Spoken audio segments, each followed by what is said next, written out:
What's up, everybody? It's your girl Q1, and I am back with All's Fair Season 1, Episode 2, When We Were Young.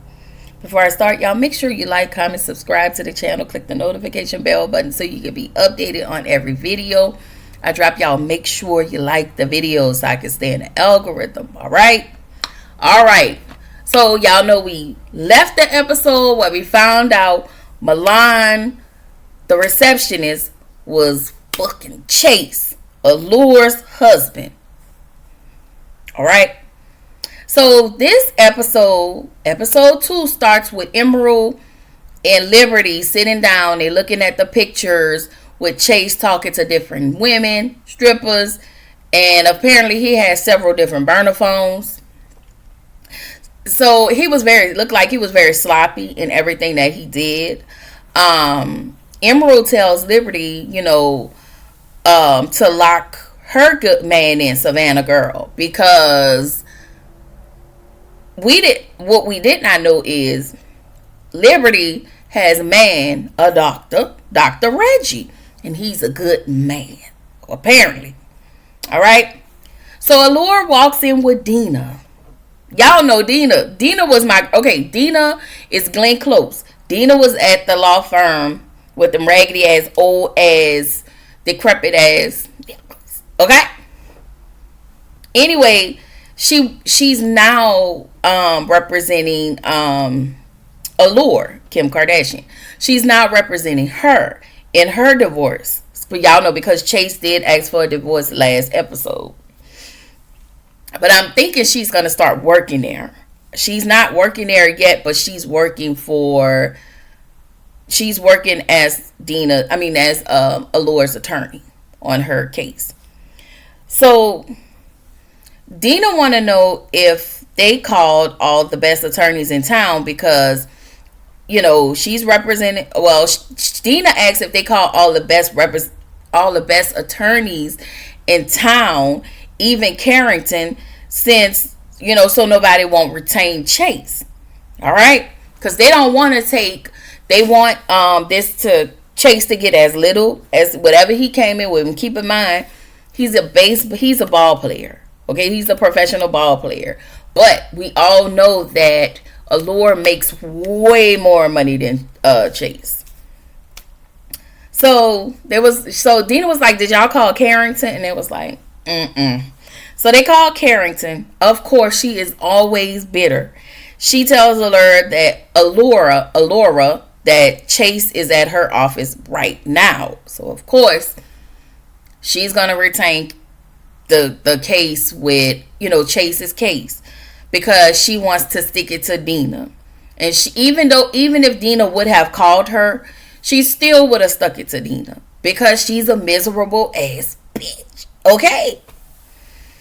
So we meet a client by the name of Deandra Barber. That's Elizabeth Berkley.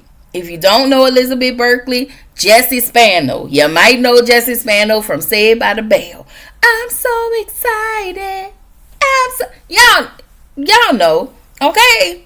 She is a chemist. She married this guy named Arthur. He didn't know anything about the company. He didn't know nothing. She taught him everything that she knew. And when their company took off, they actually they had like nine, I want to say 9 companies or whatever. And we found out that those companies that Arthur gave her, they were drowning in unpaid payroll taxes. Payroll. They had payroll taxes. They had penalties, interest, all going back from decades ago. So he took companies that were hurting, gave it to her. I really don't know what his end deal was, but she ended up so now she's responsible for it. And then she also tells the ladies that the documents listed her as the key officer, because she signed off on all of those things. So Arthur has been doing this since day one, but she didn't know even after, because they have divorced.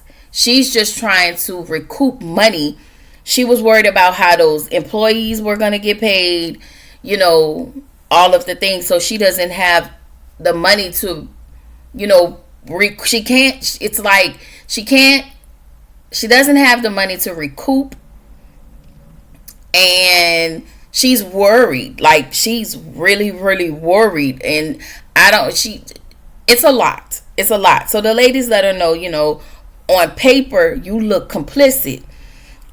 Because her name is on everything, and it's hard for them to go up against the IRS at this point. So she was like, you know what? I need to vape. Can I just step outside and vape? And it was like, sure, you know. And little did we know, she jumped her Schmidt. She committed schmuicide. Okay. So, we get to the next scene. And the ladies are on a private jet with Dina. They let her know what happened with DeAndrea. And they also asked Dina, you know, how is her husband? She said that there are days when it's hard, and she started to cry because he's sick. And, you know, she's taking care of him. And her husband is, what's Elle Bundy's real name? That's who her husband is, okay? So Allure lets the ladies know, you know, they have good guy. Dina lets the ladies know that they really have good guys out in this world, like my Dougie. His name is Doug on here. And Doug was a good man. He was good to Dina. And now Dougie's cancer, we find out later on that Dougie's cancer came back. So she takes care of her husband, which is probably why she left. Maybe, I want to know if she left that law firm that she was previously at, but we'll see. So we see Sheila again. Y'all know Sheila was Judith Light. That was her name, Judith Light. She was the wife of she cheated on her husband. And, you know, Liberty helped her get the jewelry, you know, because the jewelry is her currency right now. So we're at the Sheila Baskins collection auction. Okay, she is auctioning off all of the jewelry. And we also see Carrington there, of course, because I think she knew that those ladies was going to be there, and she wants to look so much better than them. She keeps competing with them, and they're not competing with her. Like, she looked crazy, y'all. She looks really crazy. She's definitely giving bitter, okay? So Carrington and Dina have a chit chat in the bathroom after Dina let her win that pendant that she really wanted, but you know, as she seen, you know, the price went up, and Carrington wanted it because Dina wanted it, and she wanted to win. She wants to win. She wants to beat them.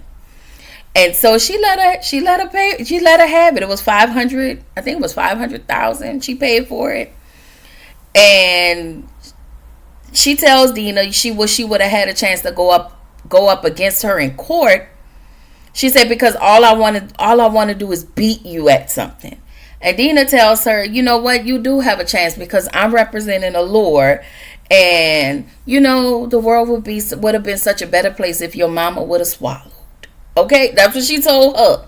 I'm just repeating it. So Dina is sitting at the bar, and Oliver comes up. Oliver was the auctioneer. I think that's what they call him. And he lets her know, I saw that you threw that auction. And she was like, how did you know? So he explains to her how he saw her throw the auction. And he lets her know that I've been a fan of yours for a while. And she tells him, you listen. He asked her if she wanted a drink. She was like, listen, I'm married. And he was like, I know you're married. And he tells her, listen, I also know you're in town for one night, and my room number is 233. No, sir. So in the next scene, we see Liberty and Dr. Reggie. That's her boyfriend. They're having dinner, and he gives her a ring and proposes to her.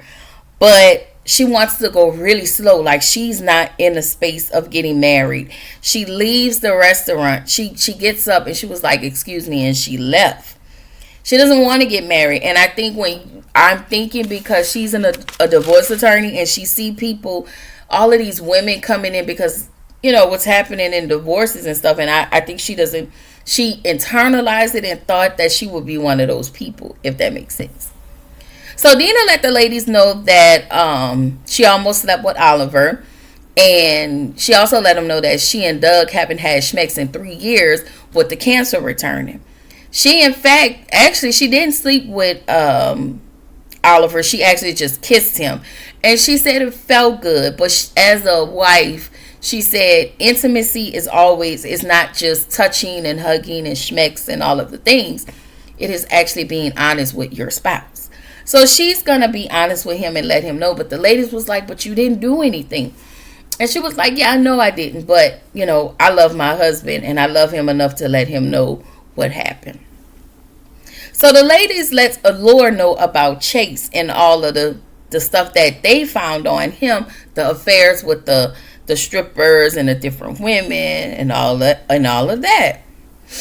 So in the next scene, we see Dina tell Doug about telling Doug what happened when she was with the ladies. Oh, I'm sorry, y'all.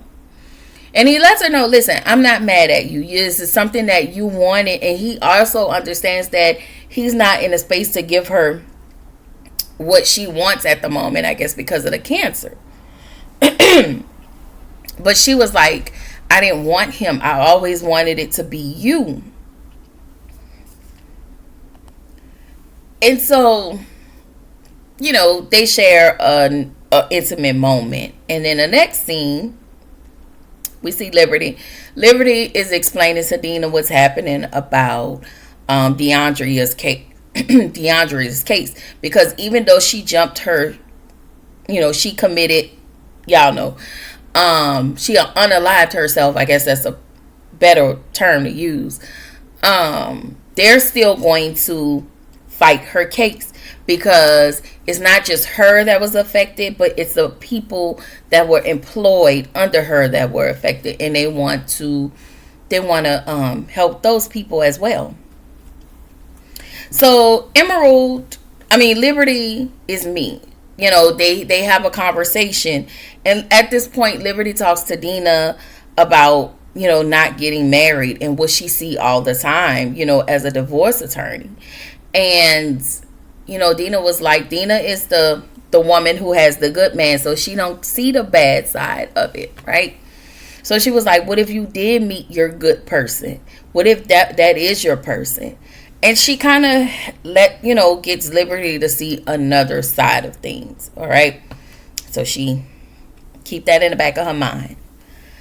So Emerald comes into the office, and now we find out she have pictures with Chase, and Dina and Liberty found out that Chase is smashing Milan. And so as Allura is coming in, they let her know Chase and Milan been fucking, okay? So she's calm. She's very calm. And it was like, girl, I call BS on your calmness, okay? Because we need you to come out of your bag, okay? We need you to crash out. That's what they were trying to get her to do. And so Dina tells her, crash out, man. She didn't say crash out, but that's what I'm saying. She told her basically, crash out or you will not get through any of this. She too calm for me. That's scary. So Liberty goes to see Reggie. She tells him, hey, I deal with divorce all the time, and in my own experience, things wasn't good. So she she lets him know I basically internalized everything. And so for me, that gives me pause. That is my fear about being married. So Reggie was like, well, I have fears too. And do you think those people are going to be us? And she was like, I don't know.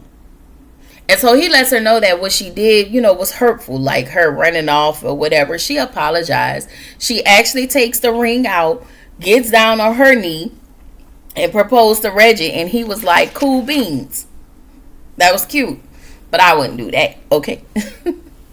So Emerald makes it home. Y'all know, I didn't say this, but Emerald has 3 boys. Okay. She be on their ass. Okay, when she was talking to them on the phone in the first episode, she was on them hard. I thought they were little kids. They're actually big, like grown, young adults. Okay, they're young adults. And so we find out from one of her sons that he got a full ride from MIT.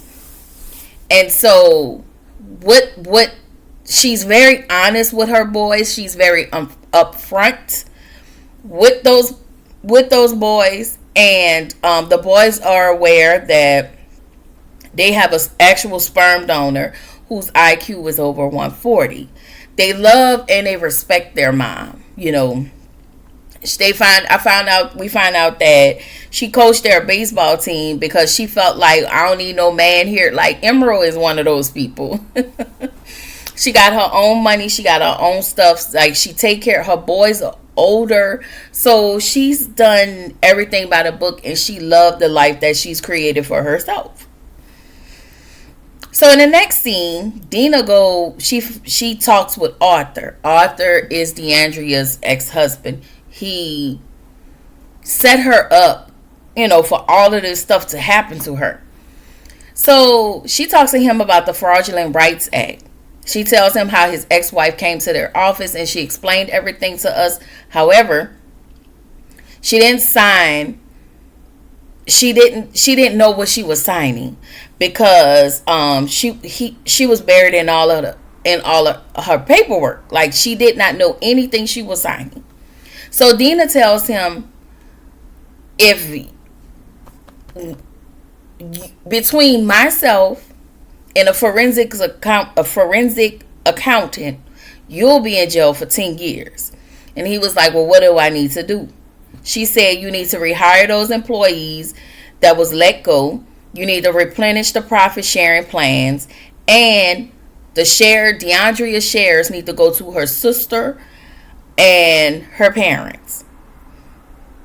And he didn't say a word. She was like, I expect to hear from your office, and that is how you clear people. He tied that lady up in all of that stuff, divorced her, left her with the bag, left her with all of these things, and he's trying to live a happy-go-lucky life. Now, so anyway, Allure goes to Milan's house. She got on a yellow dress. Y'all know she kind of doing the Beyonce Lemonade scene, I guess. She busts the windows out of the car. She has a bat in her car, busts the windows out of Milan's car. Milan comes outside and was like, stop. But it was just imagined. She only imagined it. I thought it was real. But instead, she goes to Milan's house, knock on the door, sit in there and have an actual conversation with her. And Milan tells her, it started last March. So it's probably been almost a year. And it started with flowers. She told her the time and everything at 5:55 p.m. He got her gifts, flowers, like all of the things. And so she was like, I look at you and you just have this great life. And, I want to be, just basically telling her, like, I want to be you. And so Allura was like, so it's my fault? And she was like, no, it's not your fault. And she was like, if you know me, you know what type of tampons I use, you know when my cycle come in. There is nothing that Milan did not know about Allura, but she still wanted to be in Milan's shoes when it came to Chase. But what you don't know is Allura did not know that Chase was sleeping around. And y'all think y'all want that life that other wife got? It don't always be good. And it's for this, that life is set for them. Like, get your own husband. Stop messing with other people's husbands. Okay? So Allura asks her, what is the center of all of this? Ask yourself that question. So Milan got up and said, is this his? And so she touched her stomach. And she said, yes, it is. And apparently, Milan apologized. So Milan apologized to Allura and lets her know that she is pregnant with Chase's baby. And that was the question. That was the center of the question. So I don't know if Allura can't have kids, or she doesn't want to have kids. But whatever it is, the center of Chase and all of the bullshit is probably him not having kids. And he's selfish. But yeah, like, you about to take your bar, you're pregnant, and you're pregnant with your friends, your coworker, your boss's husband's baby. Girl, it's a mess, y'all. It's a mess. Anyway, this is where the episode ended. I will have to bring y'all episode 3 tomorrow because I have to do sisters, and I don't want to be up all night, y'all. I cannot. I have to go to work in the morning. So tomorrow, look for, I know Reasonable Doubt come on tomorrow. I have to give y'all the 3rd episode of All's Fair and Family Business tomorrow. So look for those 3. It's good. Just, trying to keep everything not busy, but look like everything a little busy. All right. So I will see y'all in the next video. Bye.